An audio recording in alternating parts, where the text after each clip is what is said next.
control the pain and make sure that you have a pain-free experience. Number two, that root canals, after you do a root canal treatment, the pain that you are feeling should go away. All instantly. Right? It should be instantaneous, but of course, depending with the kind of inflammation that was there, like with any other surgery, because it's a surgical, we actually call it a microsurgical procedure. Yeah.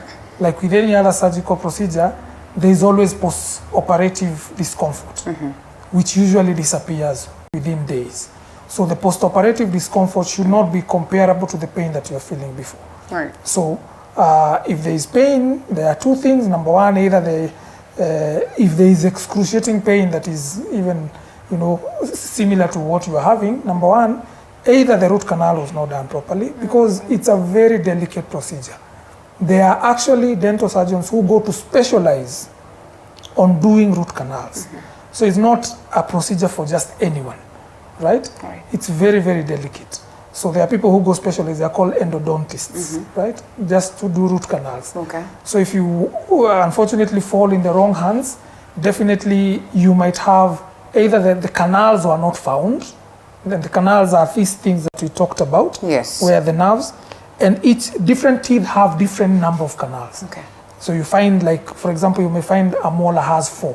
So if your dentist only found 1 or 2, or even if they found it and they never removed the whole portion of the nerve, then you'll continue having pain. Okay. Then the other aspect that people talk about when they talk about root canal not working is after the root canal is done, then the tooth just crumbles after some time. So that happens a lot because, like we said on the progression in the previous interview that we had some times back, about the progression of the dental decay, by the time you're having a root canal, it means the tooth is totally damaged, significantly damaged. So now once you do the root canal, like we said, is usually done on the inner side of where the nerves are. Remember, now you have to reconstruct the missing part. So if you reconstruct the missing part and you do a filling, because you cannot leave a hole, if you do a filling and the size of the filling is bigger than the remaining tooth structure, definitely that tooth is going to crumble. Because, to give an example, you and me, I'm definitely heavier than you. If I tell you to carry me, probably you might, but probably up to the door. And then you collapse. That's the same thing. So if the filling or the broken down part was bigger, the filling is bigger than the remaining tooth structure, just a matter of time it will crumble. And that is why, as a rule of thumb, I always say, once you do a root canal treatment, you have to put a crown on that tooth. And that is the part that most people don't go back to have it done. So once you put it, because the filling is big, you just cap it, you put a crown. So root canals work when done properly by qualified professionals. And number 2, after root canal, put a crown. That will guarantee that that tooth will not going to break down. So that means it's a one-time thing if done well? If done well, you forget about it. Oh yeah? Yeah, you forget about it. You do your root canal, put a crown, that tooth will never pain. It will be, well. Underneath that question, of course, it triggered a debate, and many said that, well, I think they don't work, probably those that have gone to, people who are not specialists. And then somewhere down there, someone says, dawa ya meno ni kungoa. So forget about all these root canals and everything. That's a Kenyan thing. It's a Kenyan thing. Oh, yeah. And it's unfortunate because I can assure you, if you walked, you are looking for dental services in some parts of this town, Nairobi and other towns out there. The likelihood of meeting a dental surgeon is very low. Probably 1 out of 10. Genuine, legit ones. Genuine, legit 1 out of 10. We have a proliferation of quacks and underqualified personnel purporting to do dental work. And therefore, that has really shaped the narrative around dental treatment. So that's why you find, for example, if you go to someone who's not qualified to do a root canal, or is underqualified, or is a quack outrightly, they will just tell you remove the tooth, because that's in school we never learn to remove teeth. It's just a very basic thing. removal of a tooth is... It shakes and... You just... There's no science there, really.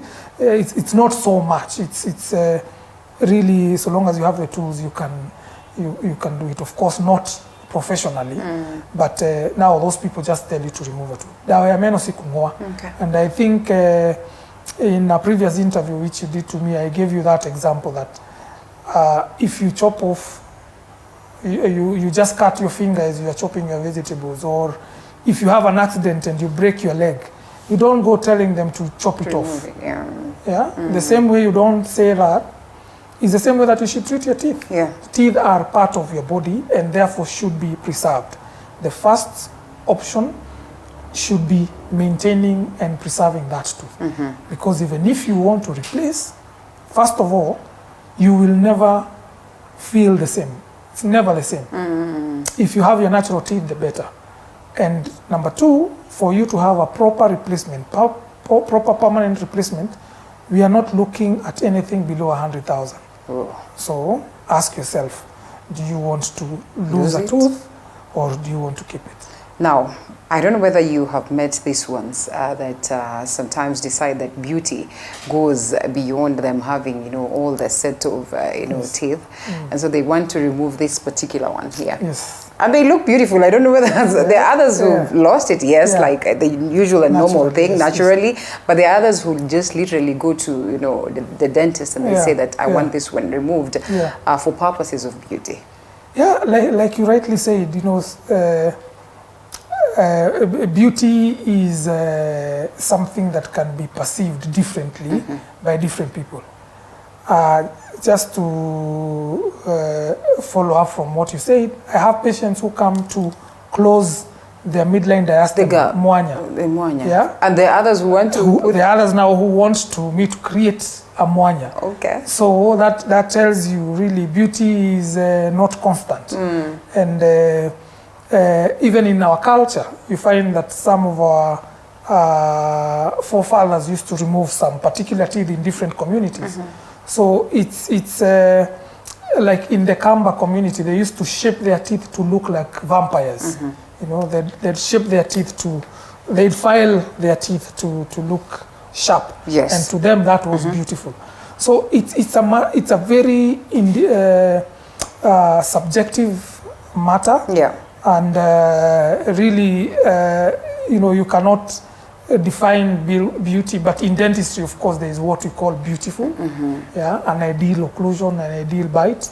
But then again, that is always, you know, dictated also by the culture of the people. So yes, there are people who would come and remove, and they think they are beautiful, and if they think it's beautiful, so be it. All right. And so this one that, I don't know, I would have told you that it's so normal that, you know, your little or your young one has to have their teeth shaking so that it's removed. And that is what we have grown up knowing. Is it 101% sure that every single child has to have their teeth shaking so that it's removed at that tender age?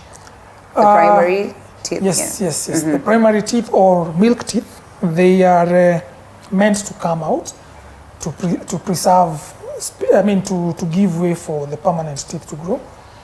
But what people need to know, and what our viewers need to understand, is that these teeth have a schedule of shaking and coming out. So they don't just come out randomly. There is a particular age where a specific tooth is supposed to come out and not the other one. So now they are supposed to shake off, and the reason why they shake off is because they are being pushed by the oncoming tooth and the root is being dissolved.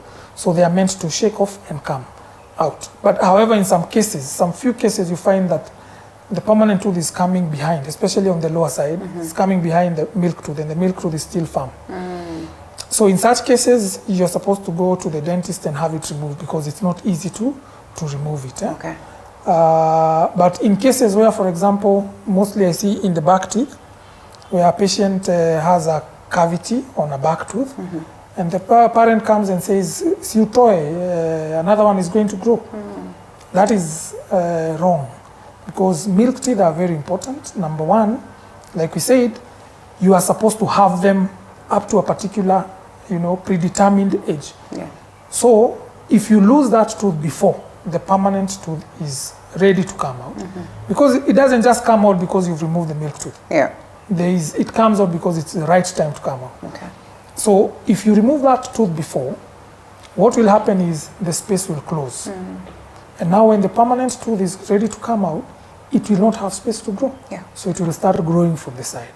And that's when people start saying, I have a home. It's not a home. Okay. It is your tooth.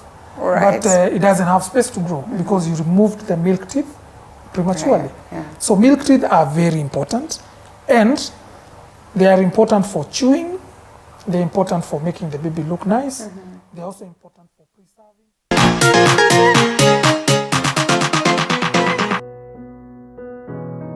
Despite being visually impaired, he is a jack of all trades. It is our quest to find answers on how to take care of children with special needs and those with disability.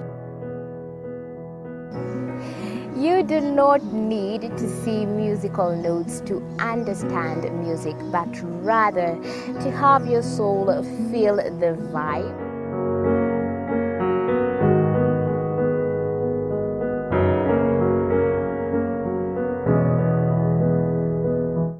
Actually, for us to make a wheelchair, we have to take measurements of the user. After doing my assessment, I get to know the parent, I get to know the heaviness she's carrying.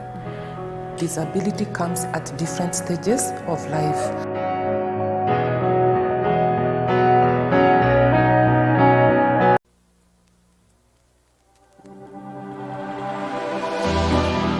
How well do you know what's happening around you? Morning Cafe with heated political debates. But as I said earlier, we had results for only 5 constituencies, but as at now, we have also received results from some of the constituencies that had not, the results were not announced by the returning officer, and of course now the returning officer has just announced some results from Likuyani sub-county, where Fernandez Baraza got 18,280. Shagalaga Cyrus Jirongo got 956, Sumba 73, Cleophas Malala got 9,014, Samo Mkoko got 49, Austin Opiso 14, and then Michael Osundwa 16, and of course we had a total valid votes there are 28,402. We've also gotten results from Matungu sub-county, where Fernandez Baraza got 25,077. Cyrus Jirongo got 186. Sumba got 85 votes. Cleophas Malala got 13,344. Samo Mkoko got 29. Austin 12. And then Michael Osundwa got 177, bringing a total of 28,402. But of course, with the preliminary or rather provisional results that we have right now, Cleophas Malala has led in some constituencies, and also Fernandez Baraza is leading in other constituencies. As at now, with the provisional results we have from different sub-counties, Baraza is on the lead in 7 constituencies, while Cleophas Malala was leading in 5, but that is the provisional results that we have. But the ones that they have announced, like say in Likuyani, we have Fernandez Baraza, who is leading in Lurambi, Cleophas Malala. Sort of